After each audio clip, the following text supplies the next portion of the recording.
Hi, this is Professor Pradyot from Leadib Academy. So we are looking into this video solutions of IBDP Chemistry SL Paper 1 of November 2019. And I have mentioned the reference number, okay, paper reference number for your easy checking, okay. So let's look into the question number 11, which describes a resonance structure. A double bond can be drawn in alternative position. Bonds vibrate by absorbing IR radiation. A double and a single bond in the molecule, and the alloy structure.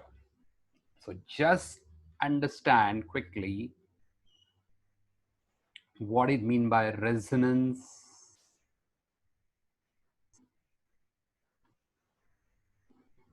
Okay. So this is the famous benzene molecule. Okay. So I'm not showing, but let me show you for your ready reference. Carbon, hydrogen, carbon, hydrogen, carbon, hydrogen, carbon, hydrogen, and carbon, hydrogen. Okay, now what is going to happen? In case of resonance, that means delocalization of electrons. So one of these pi electrons, they will get shifted here, okay? Similarly, the pi electrons will get shifted here, and similarly the pi electrons will get shifted here, and we will get alternative structure.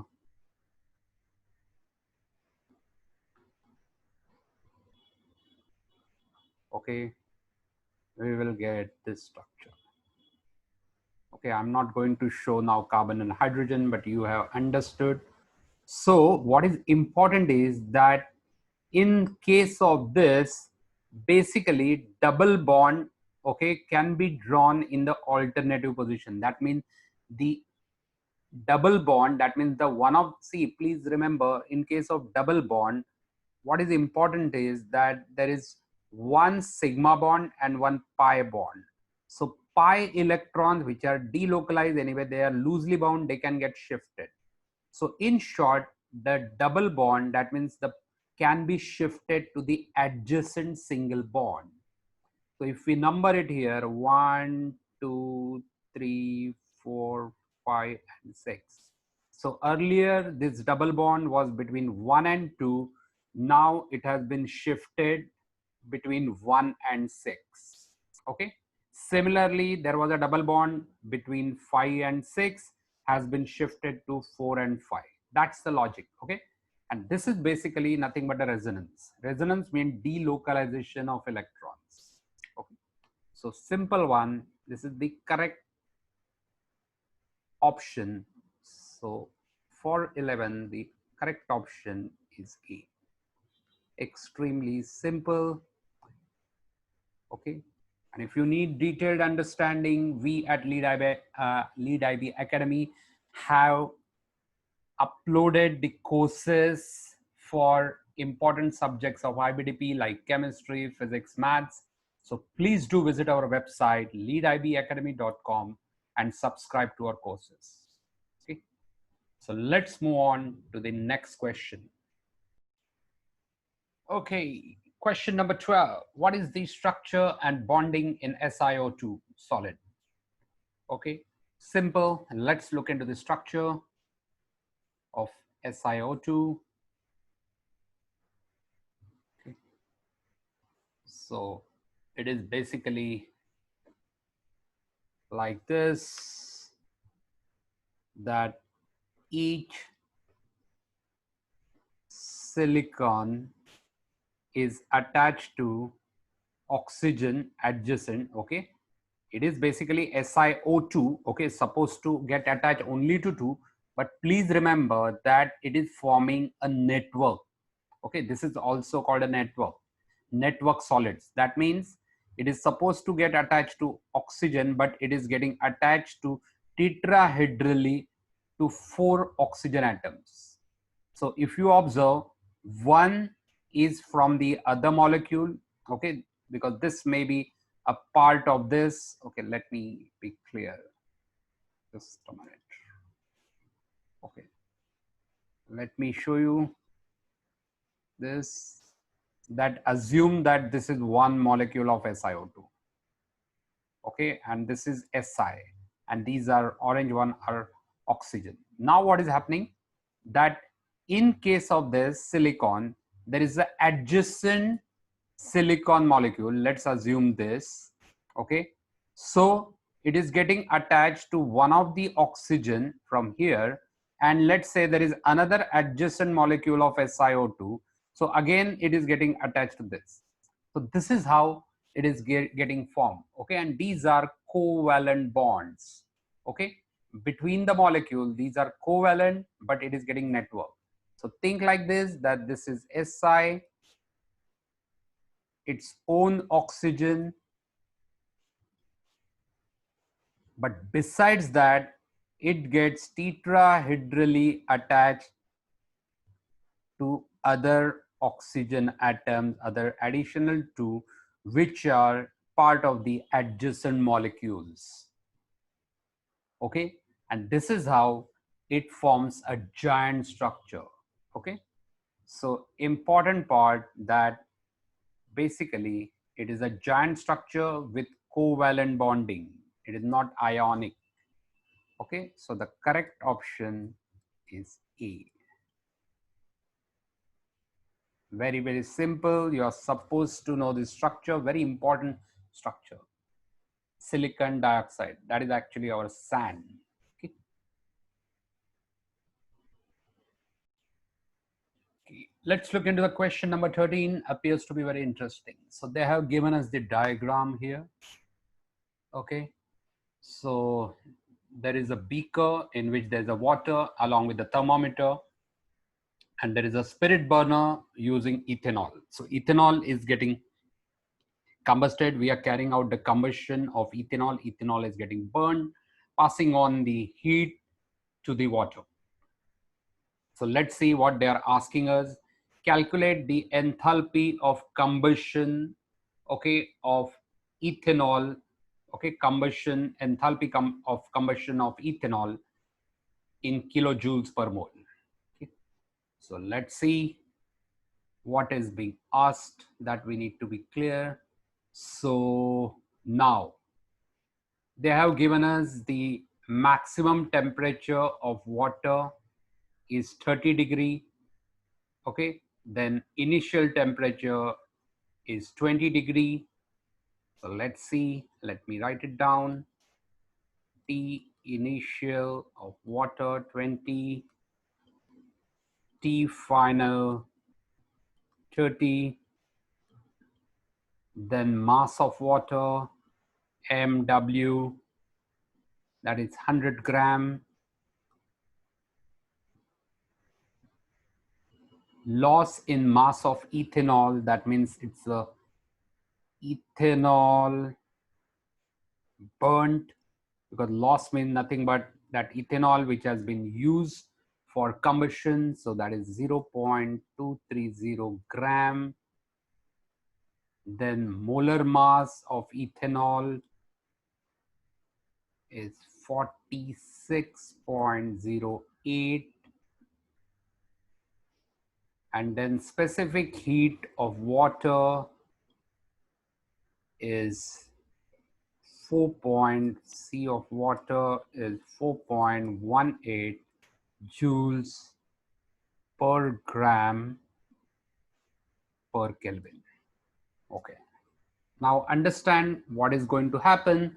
Whatever, so how to calculate now how much heat has been supplied by the ethanol. Please understand, in this case, ethanol heat supplied by ethanol is equal to heat absorbed by water. Simple. Okay. So let's see now how we can calculate this. So let's first calculate the easy one, that is a heat supply absorbed by water. So what is our formula? The formula is simple. It is, as a matter of fact, given mc delta T. So what is mass of the water? 100. Okay, 100.0. What is CW? That is 4.18. Delta T, 30 minus 20, that is 10. Okay, this is the heat absorbed. Now please remember that it is basically going to be that heat is coming out, okay, or it is being supplied simply by the ethanol. Okay, so how much ethanol is getting burned? 0.230 gram, but we have to calculate in kilojoules per mole enthalpy of combustion. So how that means we have to calculate moles of ethanol. So let's calculate moles of ethanol. Ethanol, that is equal to 0.230 divided by molar mass 46.08. Okay, these are the moles. So if we divide, okay, now for enthalpy of combustion, if we divide, so let me now talk about enthalpy of combustion is equal to 100 multiplied by 4.18 multiplied by 10 divided by the number of moles.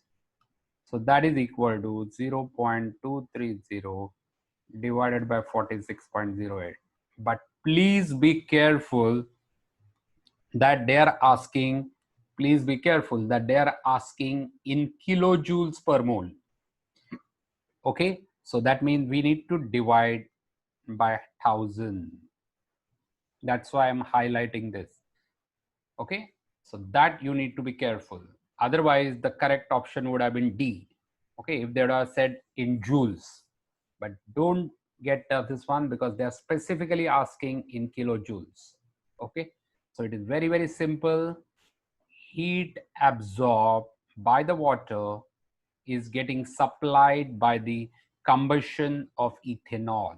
So we calculate the moles because always remember that enthalpy of combustion is calculated, or it is a molar combustion, okay, molar heat of combustion or molar enthalpy of combustion per mole, and it's in kilojoules. So we are dividing by 46.08 to calculate moles, and 1000 division is because of the kilojoules. Okay, so the simple thing, its correct option is C. It was a good quality question, slightly tricky, where students can miss out. One part was basically calculation of moles of ethanol, and second, dividing by 1000 for from joules to kilojoules. Okay, it was a good quality question.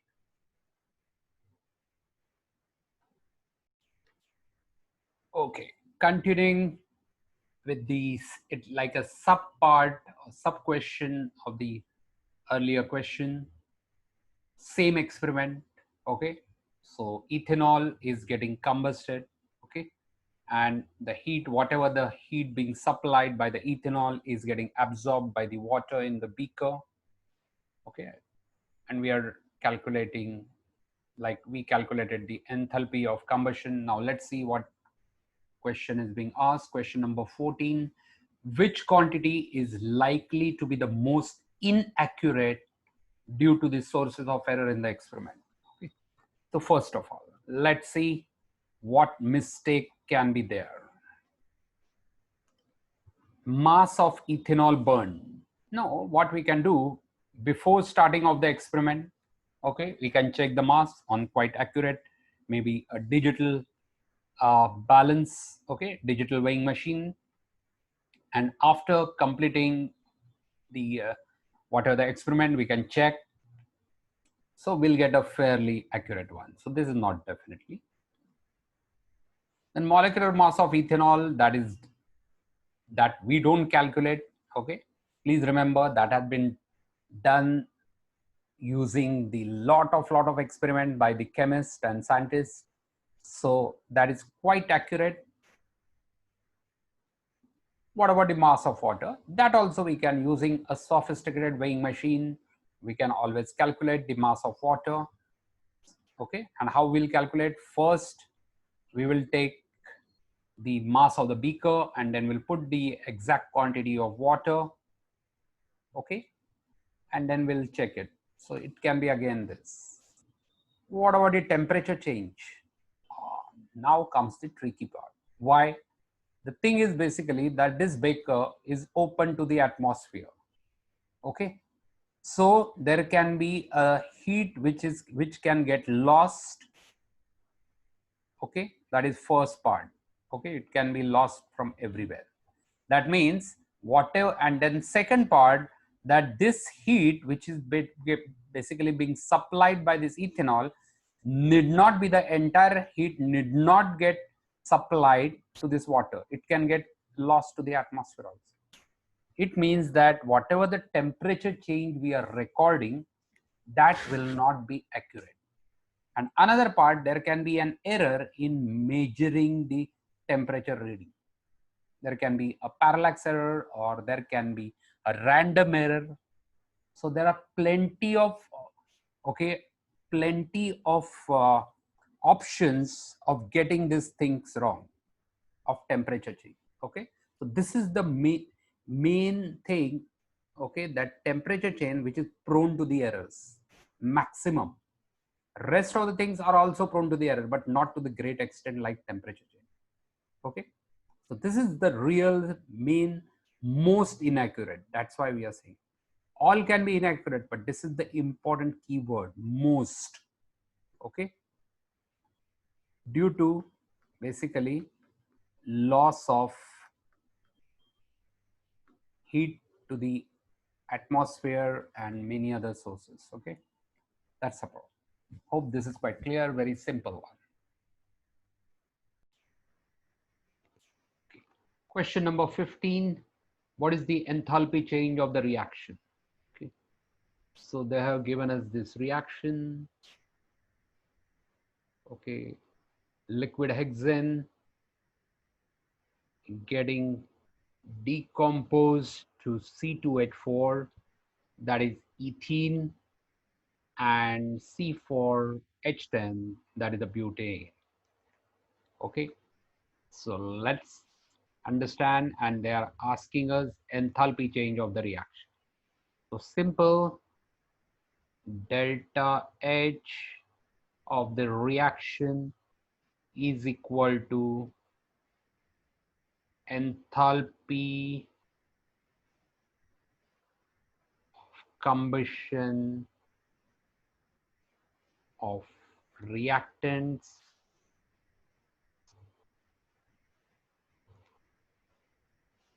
minus summation of enthalpy of combustion of the products. Extremely simple to remember this. So you calculate all the enthalpy of combustion of the reactants. Okay, so in this case, the reactant, okay, on the left hand side, that is C6H14 liquid hexane.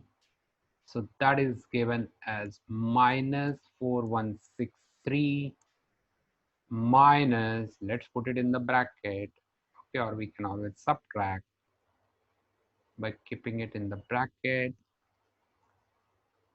So that would be for ethene, it is given as minus 1411, okay, plus minus 2878. Okay, very simple. So let me be very clear that this is pertaining to C6814.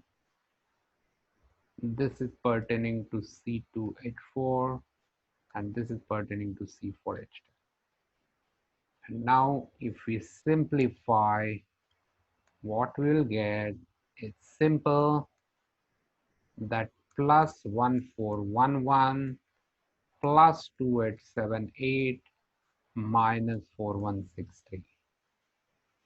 This is going to be the enthalpy change of this reaction. Okay, and so the correct option is C. Straightforward, simple, formula based. Okay, so if you're aware of how to calculate using the enthalpy of combustion, the heat of reaction. Okay, so very simple, you can easily do it. Okay, question number 16, which equation represents the NH bond enthalpy in NH3? The best bet is to first begin with looking into the definition of bond enthalpy. So let me display this for your reference. Okay. So what is bond enthalpy? Is the enthalpy change when 1 mole of covalent bonds. Please be careful where things can go wrong. Here they are not talking of 1 mole of compound, but 1 mole of those covalent bonds.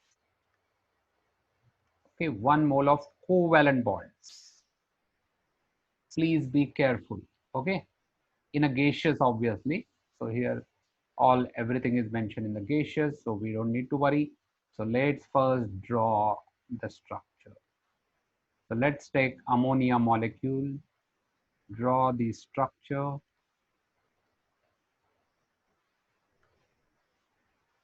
Okay, now understand that we have taken 1 molecule or maybe a 1 mole. Okay, now how many bonds we are going to break? So this is 1, second, and third. Okay, because these hydrogens are attached to only one single nitrogen atom. Means we can think as if 1/3 nitrogen, okay, 1/3 nitrogen is attached to one hydrogen, and like that there are 3 such bonds. Get this absolutely right. There are 3 bonds with 1/3 nitrogen is attached to one full hydrogen. Okay, and that basically is nothing but our ammonia molecule. Okay, very simple. Let me again mention that if we consider this, assume that there are, obviously not assume, we can clearly see that one single nitrogen is attached to 3 hydrogen atoms. It means simply we can think as if the 1/3 of the nitrogen is attached to one single hydrogen atom, like this, this, and this. Okay, and how many such bonds are there? 1, 2, 3. Okay, so ammonia molecule can be considered as if it is getting prepared by 3 into 1/3 of nitrogen and hydrogen bond. Okay, so in short we can say ammonia molecule is being formed using 3 of 1/3 nitrogen and hydrogen bonds. So let me take this, okay, on the other side. So we will get 1/3 of ammonia, and now let me start writing it. So 1/3 of nitrogen, and let me break this. So I will get this. So this is basically the equation which is going to represent, because finally please remember that we have to consider only 1 mole of covalent bond. That means each molecule is containing 3 bonds. Okay, so we should be interested only in one. So that means we need to divide by 3. Okay, and that's the reason that we take only 1/3 of ammonia molecule to get one NH bond, 1/3. Okay, so basically we can think like that only 1/3 of nitrogen is being attached to one full hydrogen, and like that there are such 3 type of bonds to get to make ammonia. This concept has to be clear. So that's why again and again I kept on repeating that you should be very clear about the definition, because this can be very, very misleading. Again, the good quality question. Okay, so the correct option is B.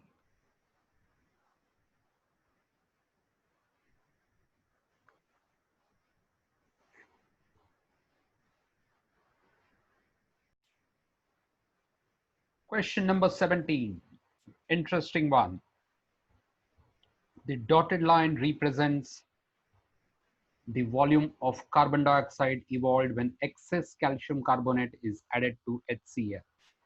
Which graph represents the production of carbon dioxide when excess calcium carbonate is added to same volume of HCl, hydrochloric acid, of double concentration? So let's try to underline important one, double concentration. Excess calcium carbonate.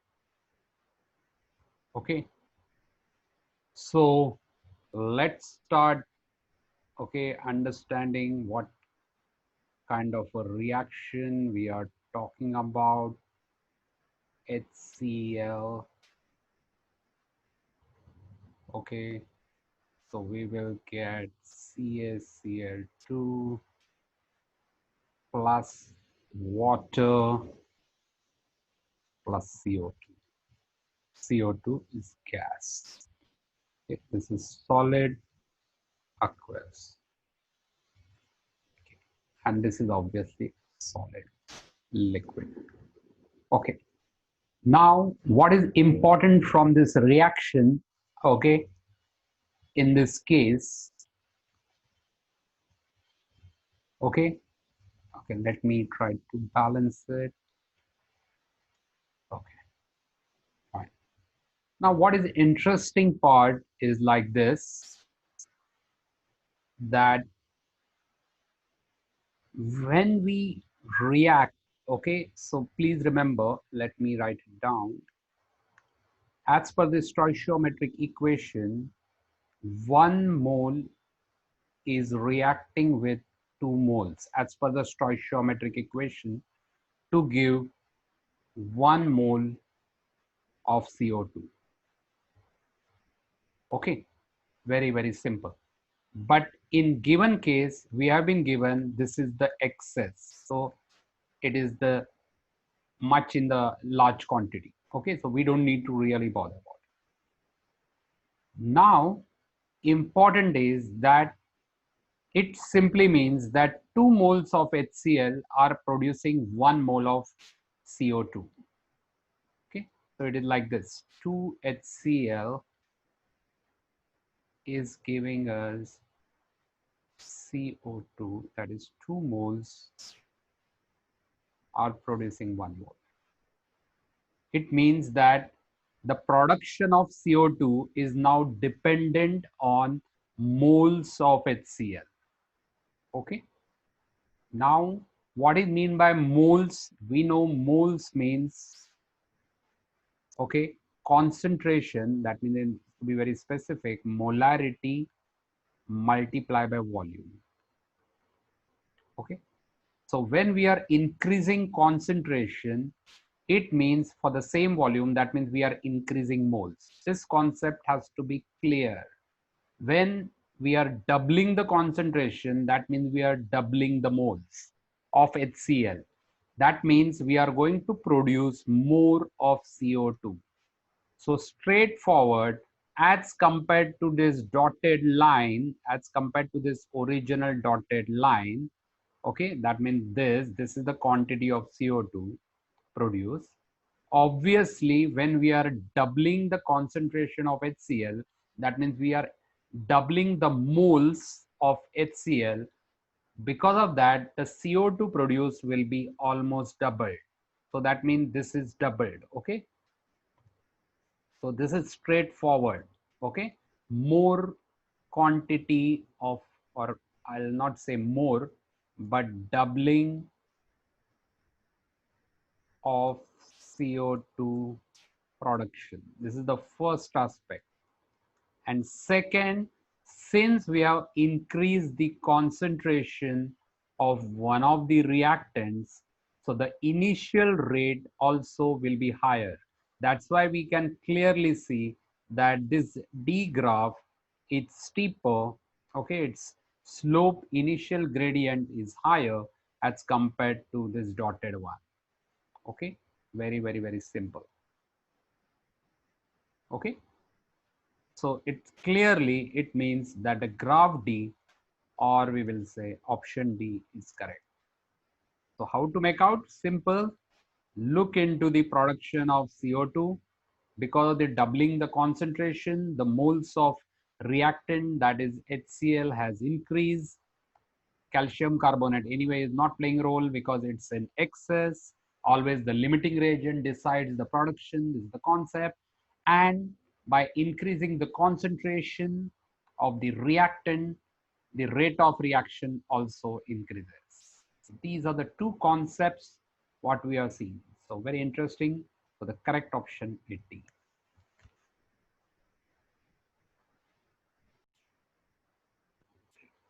Interesting question number 18. The graph shows the Maxwell-Boltzmann energy distribution curve for a given gas at certain temperature. How will the curve change if the temperature of the gas is increased while other conditions remain constant? What is the point to be noted? Temperature of the gas is increased.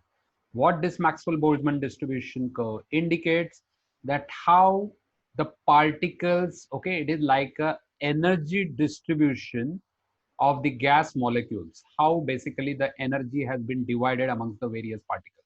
So what does it mean? That means this fraction, okay, this fraction is possessing, okay, it is the highest kind of a fraction possessing the kinetic energy. Okay, means let's say this some number, let's say this is 25. So what does it mean? That means there are maximum number of molecules which are possessing the kinetic energy 25. Maximum fraction or maximum percentage of the molecules, okay, which are possessing this specific kinetic energy. That's all. Okay, so this is basically how the energy distribution or how this Maxwell-Boltzmann distribution graph looks like. Okay, now important one, that if the temperature has increased, what is going to be the effect? We have seen this, okay, very many times. Okay, so the effect is that this peak A will shift to the right. Okay, that is first aspect. It shifts to the right and it becomes lower. Okay, so maybe here, so what is going to be the case? It would be something like this. Okay, it would be something like this. So A point, now this is the new A point.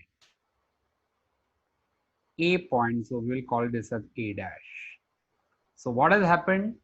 Basically, the important aspect is that now the curve has been flattened. The fraction which is possessing the kinetic energy, okay, has been reduced. maybe earlier 35%, okay, maybe this fraction, okay, this is basically, let's say this is 35%, now it may come down to 27%. That means now 27% of the molecules will possess this energy, okay, whatever is the Ke max. Earlier it was this. So basically the curve had shifted, okay, this point A had shifted to the right and it has become lower. Okay, so the maximum is lower and to the right of it. So the correct option is C. Very, very simple. Please, please, okay, if you need more details, okay, more deeper understanding of such kind of a similar interesting concepts, please subscribe to our courses. Lead-IB Academy has uploaded the courses for chemistry, physics, maths. So please do visit our website.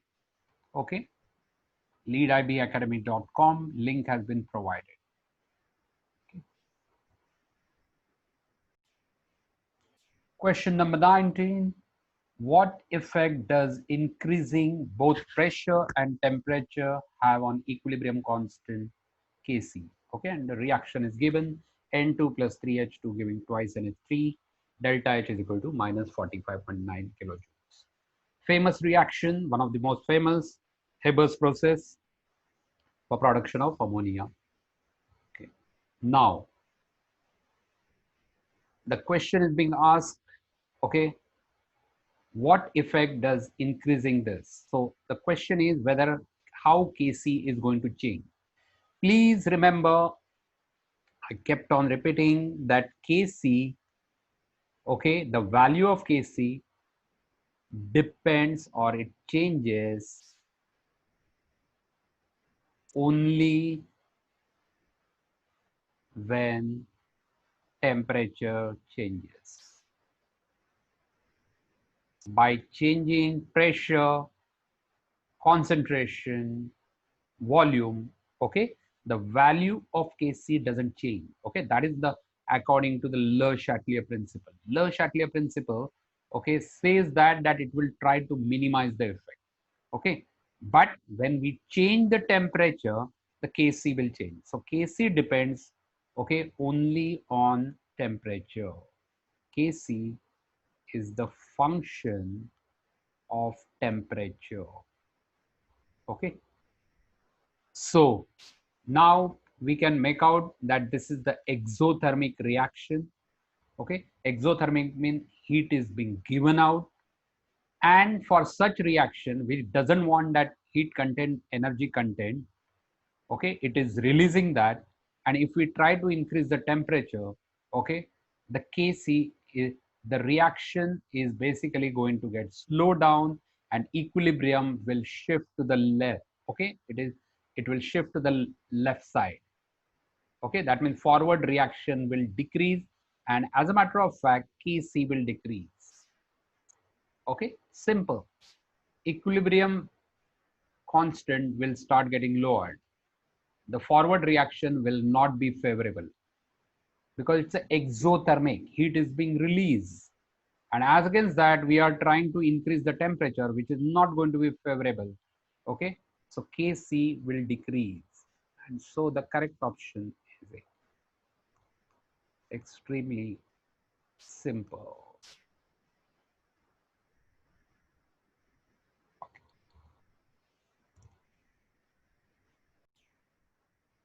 Okay, question number 20. What is the difference between conjugate Bronsted-Lowry acid and base pair? So let's understand, go to the definition. Okay, let's go to the definition of Bronsted-Lowry acid and take the example. So let's take ethanoic acid. Okay,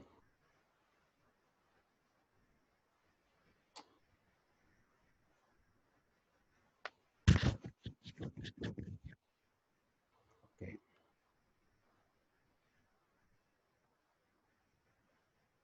plus water dissociation CH3 CO minus and H3 plus. So we know very well this is the ethanoic acid. So why it is called a Bronsted-Lowry acid? Okay, this is the ethanoic acid. Why it is a Bronsted-Lowry acid? Because it can donate proton. And to whom it donates? It donates to water H2O, which is the base. It is a Bronsted and Lowry base. So what we are going to get, that if it loses proton, what we will get is basically ethanoid ion. So this is basically a conjugate base because it has lost a proton. This is proton. So if we observe very carefully, the difference between the acid, Bronsted and Lowry acid, and its conjugate base is only the proton. They differ only by proton, H plus. That's all. Very, very simple. So it means that the correct option is C. Very, very simple. Okay. So we can think like this. Acid, okay, this is obviously for BNL, Bronsted and Lowry. Acid minus proton is equal to its conjugate base. This formula we can think of. Or we can say base plus proton is equal to its conjugate acid. If we can remember these concepts, we will never go wrong. This is for Bronsted and Lowry acids and base. Bronsted and Lowry acid donates proton and base accepts proton as per Bronsted and Lowry definition theory. Okay. Hope this is quite clear and very, very simple.